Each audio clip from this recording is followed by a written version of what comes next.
Awesome. So let's jump right into it, John. Again, thank you for coming on. For all those that are watching live, I am here with John Rose.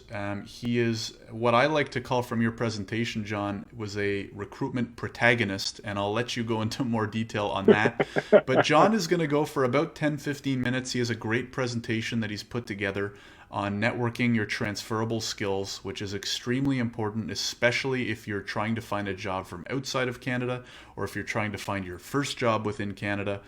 So I'm going to hand it over to him to do that. And then, of course, as always, we're going to stick around for a live Q&A. So if you are attending this live, definitely make sure to stick around. You can post your questions in the chat during the presentation. Just keep in mind we're probably going to save them till the end. Or you can post them at the end and I'll make sure to scroll up and find any we may not have gotten to. And if you are not watching live, I highly recommend you join the Visto community for free at visto.ai so that you can attend these within our private Facebook community as well. So John, I'm going to hand it over to you. Thanks again for coming on, and I'm personally very interested in hearing more about how to network transferable skills. Thanks so much, Josh. Greatly appreciate it. Welcome, everyone. My name, as Josh mentioned, is John Rose. Recruitment protagonist was one that came up as a result of something I was doing in one little project, and someone said, "You're a protagonist," and I thought they were actually being insulting. I thought they meant antagonist, and that's me normally. But now they said, "No, you're the lead actor. You're the lead exponent of an idea or a movement or an action." And because I've been in recruitment for 24, 25 years, I thought, yeah, that's me. So it stuck, and I've used it everywhere. And so it's becoming known. So it's Resourceful John, the recruitment protagonist. So if you use those words, Google them, I pop up number 1 through to 26, I think, in Google search. So it's quite good and quite useful thing. But I think the important thing is I am an immigrant to Canada. I came over in 97 on a work permit or an idea, didn't go back. I've not been back to the UK other than for holidays, and I did do a 2-year stint when I had to go back for family reasons, but I was still doing remote work for Canadian and US based companies. So I looked at myself as I was working remotely, which is suppose quite appropriate for the current situation I'm looking at. Yeah, one of the most important things I've found is that when new immigrants are coming in, whether they are looking to move or they've moved, they've arrived, they landed and go, now what? So preparation is so important before, during, and after. And this is something that I've promoted to various immigration partnerships through provincial and federal events, associations, organizations, local charities, church groups, and social activities, meetups. And it applies to a Canadian or a new immigrant or a permanent resident or someone just graduating, a Canadian that's been here, was born here, comes from a immigrant's background, could be second or third generation, who have still got the influences of family. And we know that can be, but this is the Canadian take with a British twist or an English twist to it. It's about networking and transferable skills is going forward. So as you see on the areas I want to try and look at and the topics I want to do there is looking at who's me, who am I, my background, strategies for yourself, transferable skills, elements of networking, and also the zone, how to get into the zone, and it's what zone are you in. So moving forward, so as I mentioned, hashtag sharing is caring, and I think that's something we should all do. If you've got information that's going to be of value for others, just use that hashtag with it and share it out in your social media feeds, whether it's on Facebook, Twitter, whether it's on LinkedIn. That's actually quite an active and a good place to search, which you can do, and it lets you do it nowadays, where before you didn't do. So who's John Rose, the recruitment protagonist? As you can see, I did have a penchant for aircraft, and from a very early age, then spent 23 years working in aerospace, in engineering, in systems, and building up teams as an engineer. And then I built teams up, and someone said, "Oh, you're a recruiter." And I said, "What? What am I?" No, I'm an engineer. They said, "No, when you build teams and you put people together with jobs and jobs with people, that's recruiting. I went, oh, so I learned about it. So I transitioned to that in 95, but really it was 93. I was doing it before I knew that's what it was called, looking at. Then today, I class myself as a protagonist, and I think it's important. I've got vision, I've got determination, and I say nothing is impossible. The only thing that's impossible is the things you don't try and don't go for. So nothing is impossible. So that's a protagonist, and that's really the features going forward. So that's me. So that's about me. I've got my own business called Resourceful. That's really something I did as a social enterprise, started that. But at the moment, I'm also helping several other organizations, businesses, one of which is Path to Canada. It's been developed out of the US and headquartered in Canada now. We've got it set up and configured in Canada, in Toronto. But Path to Canada really is looking at how to help professional, skilled people navigate through to the employment stage, not the immigration, because we've got to partner with Visto.ai as a partner for the immigration advice, because that's the important part. The second part is how to prepare themselves to work with the companies and business and opportunities, and that's where Path to Canada comes in. So we're going to be a facilitator within it and looking at that side. Just launching, just starting, and it's Path, the number 2, Canada.ca. I think any good site should have a .ca site. Any Canadian business that hasn't got a .ca site, that should change. So anyway, so strategies. The next thing we'll look at, the three key elements we need to look at, and I apologize, I've got my presentation off the side here. It won't go on my screen very well at the moment. So you've got to take your head out of the clouds of, well, I've always done it this way, or so-and-so said to do it that way. No, take your head out of your clouds and say to yourself, what I'm selling, would I buy it? If I was an outsider, would I buy it? Would I buy me? Would I buy how I'm saying, what I'm saying, when I'm saying? If the answer to any of those is no, then stop and look and say, well, I've got to change. I've got to alter. I've got to do what the customer wants, is looking for, and needs to see, hear, and experience. That's number one. That's the most important one. Change is necessary. You must change. You've got to be findable. People have got to find who you are, which is what I call you're building your social footprint. And that's still relevant today. In the presentation I did in 2004 to a social program that was just starting for new immigrants, of how to integrate new immigrants into the Canadian workforce. And I was teaching the job finders, the people for the YMCA, for the Immigration Partnership, for TREC, for people like that, who were then going out. They didn't have a clue about social media and social footprinting for their clients. And I'm going, and believe it or not, it still happens today. People don't know that or are not doing it. So change and do it. So look at LinkedIn, professional network, largest one in the Western world. They try and claim the whole world, but it's not. It's the Western world, really. About 683 million people. And yet Facebook has got 3.1 billion people on it. Facebook is actually taking over as a business, professional groups, networking community, as yourselves has found out. Visto.ai, and what Josh has done is set up the private groups and doing that side. So do it. So set up on Facebook, Instagram. Kiora, I find, is a wonderful platform for answering questions and learning answers to questions you may have. It's on there, QUORA. Get on there, register, and have a look through, and you'll learn things, and then you'll be able to share things and answer questions. And the idea is not to look for credit and look to say, look how important I am. It's about helping others and helping yourself to go further. And the third thing really is you've got to expand your audience, expand your marketplace. You've got to look at a wider area. Meetups are a great way now. And that's you could have small ones with only 25 people in, or you could have 500 people in, and they're very big, like diverse, and they have great major organizations. So meetups, really important. but always constantly review them. And the ones that you're going to add value and going to add value to yourself. So, we hear a lot about transferable skills, and people always think of them as the hard skills. I can program. I can use Excel. I can answer a telephone.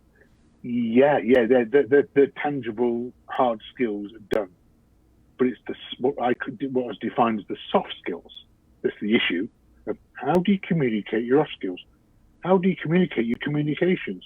Well, in Canada and the US and the Western world, if English isn't your first language, if you've got an IELTS, you've done your IELTS, you've got your IELTS score, and you're a 7 or above, tell them. Say, hey, I've done my IELTS assessment and I've got 7 or an 8. Yeah, I've got that. Promote it. Because believe it or not, employers are starting to understand what that means. That means, oh shit, they're good at communicating. So that's a soft skill that you've got, because where before it was purely an English language test, now it's a reading, comprehension, communications, and interpretation. So it's showing a bigger picture, wider picture. Show them how you solve problems. Hey, I had a problem here and I solved it. This is how I went about it. Look at that.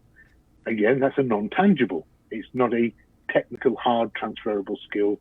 As a hard skill, it's a soft skill. Leadership. If you've been part of a team and you took the initiative to do something, that is part of leadership. Teamwork. If you at this moment in time, being remote and working from home and everyone going stare crazy, that can be a bit hard. But if you can manage and lead and guide a team in a remote environment like we are at the moment, that is wonderful skills to have, and it's going to become more and more important for everyone. Adaptability, changing circumstances, changing priorities, changing in deliverables, as we all know happens. In startup world, 30-day life cycle is a long time. 7-day life cycle is normal. Every other day is actual what goes on. So adaptability, technical skills, analysis, taking information, taking something, analyzing it and interpreting and coming up with different outcomes and different options and solutions. And the final one is emotional intelligence, what they call EQ or EI. This is very, very important going forward, because a lot of touchy-feely HRE people are now looking at, have you got emotional intelligence, an EQ, EI? And I will go into that very shortly. But before we do is key competencies that you need to have. And looking at the key competencies. So you've got to be intelligence skills. And many of the items I've just mentioned, the transferable, are part of that intelligence component. I'm looking at. You got to have the people skills. Can you interact with different people? Canada is the largest multicultural country in the world. Toronto, at the last count, I believe, had 163 different nationalities just in the GTA. So you've got to have people skills. You've got to work with diverse and different people and different styles and different communications. Because if you don't have, then you will struggle to build and operate and run a team going forward and to succeed. But you've also got to develop yourself personally. When was the last time you did an online course, or you did some reading, or you upskilled yourself, or you acknowledged yourself? You should be doing it on a regular basis. One of the other things people say to me is I'm definitely the old dog who learns new tricks. And that's something that I've always said we should be doing. Is constant learning, And the world is not flat. Don't operate and don't think flat. You got to think around. You got to think global. You got to think that bigger thing. So learn new things all the time, And don't be afraid to say, I don't know that, but I want to learn it, and go off and do it and look at that side of it. When the World Economic Forum comes out, it brings out all these thousands of pages of reports, and it all seems to be these professors and boffins from all over the world get together. But occasionally they do really good things. And they've really got it well on interpreting what companies and businesses are looking for in their people, because the future is people and how they work and how they interact with businesses, with companies, with communities, with society in general. And they send out a survey to about 30,000 business leaders and human resource leaders around the world, which is not many, but it is when you consider there's probably only 2,000 or 3,000 in Canada, real big ones, who encounter the full spectrum. And what they have is they come up with what are the 10 skills required of people to be successful at this moment in time in the companies and the business going forward. And this is very important for new Canadians, for immigrants, for people who are transferring jobs from one to another, who are looking and thinking about coming to Canada and moving into Canada. What are the skills needed? And these are specific to Canada. The 10 skills that's coming up for 2020 and comparing them to 2015. There are a lot are the same. They're transferable. But if you look at the order, there's some things have changed in terms of prioritization. And number 6 is that emotional intelligence. It wasn't even on the radar of the top 50 previously in 2015. So today, in 5 years, this emotional intelligence is creeping in and creeping up the ladder. I expect in 5 years' time, in 2025, that will be number 2 or even number 1.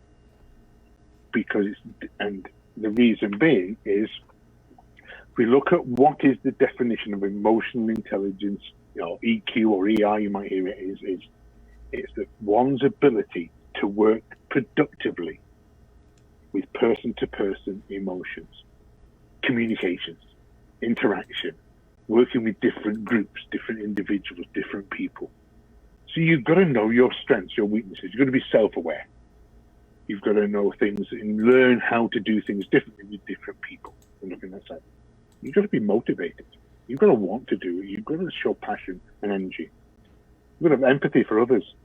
Not all extroverts. We're not all introverts. We're not all brain surgeons. We're not all, front customer service, the director of first impressions, the receptionist of a company. They are just as important as the CEO or CFO. You've got to have empathy for them as well, and their role and their importance and value. You've got to have social skills across all different walks and all different communities. But you've also got to learn about self-regulation, know when it's important to do things and when it's important not to do things. And that's the latter one. So, networking. There's a lot of information here. Please be aware that at the end, there will be a link, and I know Josh is going to share the link out on social media, on the different platforms as well. So there is a link to this presentation so you can go through it. And I've tried to make it standalone, self-explanatory, so you can go it without being just pretty pictures and through there. So you could do that, but quite often if someone then goes back and look at it, goes, well, what does that mean? What was that related to? Here is I've tried to make it standalone, self-explanatory. So elements of networking, information gathering. You've got to gather information about what groups, what social activities, what work, what education, what learnings, what skills, who are people and influences in the business and industry that I can learn from and gain. You've got to broaden your perspective. I call this opening your mind to receiving other inputs from going in there. Get out of your comfort zone. Okay, yeah, I'm happy doing it this way, so that's where I'm going to do it. No, change. Get out there. Get uncomfortable. Talk to different people. Talk to groups that you wouldn't normally talk to. Very important. Even consider volunteering or organising an event for people saying, hey, I've just learned this. Who else wants to learn it? And within your sphere of group, and put it out publicly. And you'll be surprised. You may only get 2 or 3 people, but that's 2 or 3 more than what you had previously. Then expand your opportunities. Look at meetups, but look at meetups not for jobs. Look at meetups to learn and share information. Start a blog. Start writing about your experience, your area of interest. You could be an engineer, so you're very anal, you're very process orientated, you're very systematic, but you might have a hobby and interest that is art-based, drawing, painting. Start talking about that. Show them that you're a real person, that you're human, that you have interests outside of your sphere of expertise knowledge, because that can then become saying, hey, I'd like to learn more. It will be a catalyst for others to want to communicate with you and communicate backwards and forwards. I say join Kiora, look at reputation, credibility, look at getting out there and help people. Connecting to individuals, not companies, but individuals. Yes, you can follow companies on the different platforms and the different websites they have. You can, but connect with individuals. This is not about developing an elevator pitch and say, hello, my name is John and I want a job. I'm a social engineer and I really enjoy making people happy. That's an elevator pitch. No, it's not about that. It's going, I'd like to learn more about your view on the latest COVID-19 news on financial ramifications for the Canadian workforce. It could be something, whatever. It could be whatever you want, and that's just irrelevant. And that's off the top of my head. Mm-hmm. But it's looking at what is relevant and what's important today to you, but also to the person you're communicating with and talking with. So you talk to them, and always ask acceptable why. I always say to someone, why are you asking me that question? And if I can't answer it by the way they've communicated it to me or what they've communicated, I will say to them, why do you want to know that? What's the reason?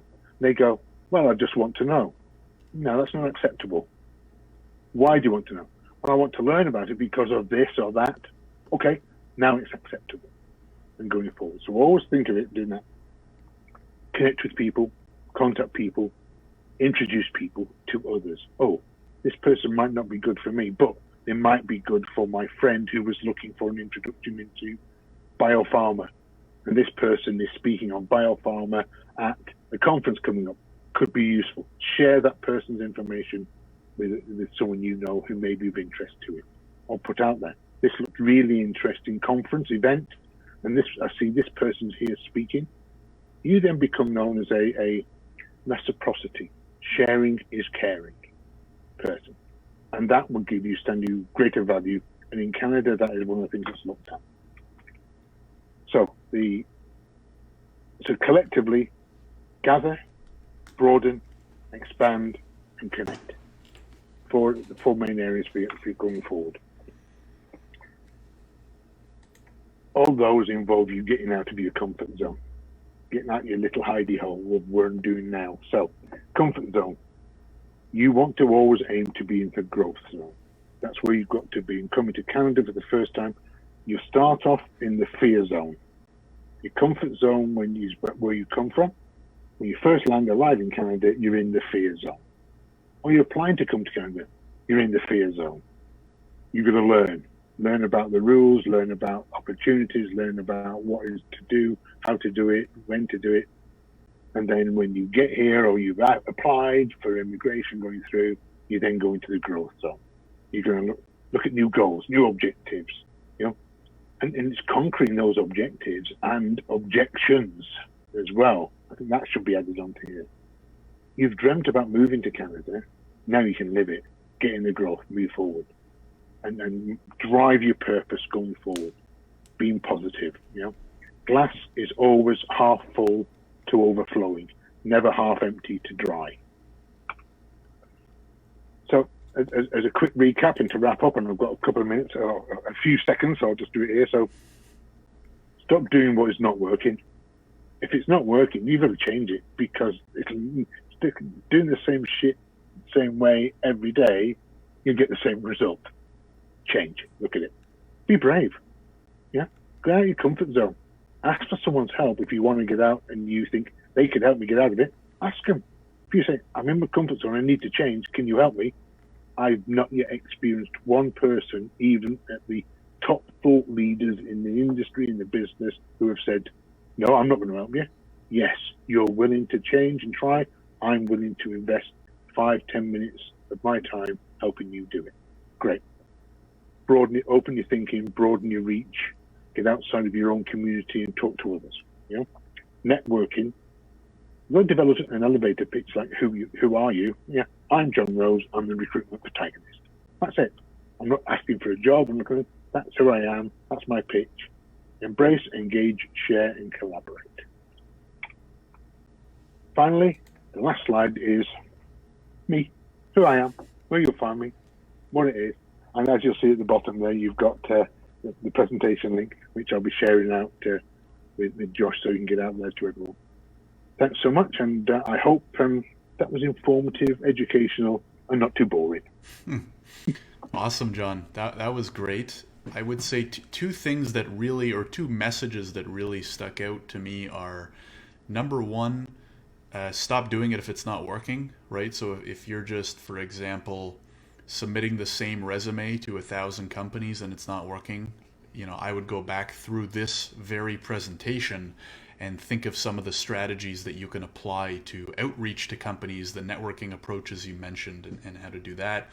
The other thing that stuck out to me is when you said, that you market yourself, let's say, as a protagonist, and because of that, you come up as the first, 26 results on Google. That's a lesson in and of itself, that if you can position yourself as something unique, unique from other people, ahead of the pack, away from the pack, that can be a really good marketing tactic, even for businesses too. So I really took a lot from the presentation. I'm going to provide that link in the comments on Facebook so that anyone can just easily click it. You don't have to try typing it out. If you're watching this after the fact, the link will also be included in the description wherever you're watching this on, YouTube, Facebook, etc., etc. Of course, as well as John's information. John, really appreciate you coming on again. Before we turn this over to the live Q&A, thanks for coming on. And again, if you do want to attend these sessions live and be a part of the Q&A, make sure to sign up for free at visto.ai. John, thanks again. Really appreciate your time. No problem, Josh. Thank you very much, and good luck to everyone. Any questions? I'm around.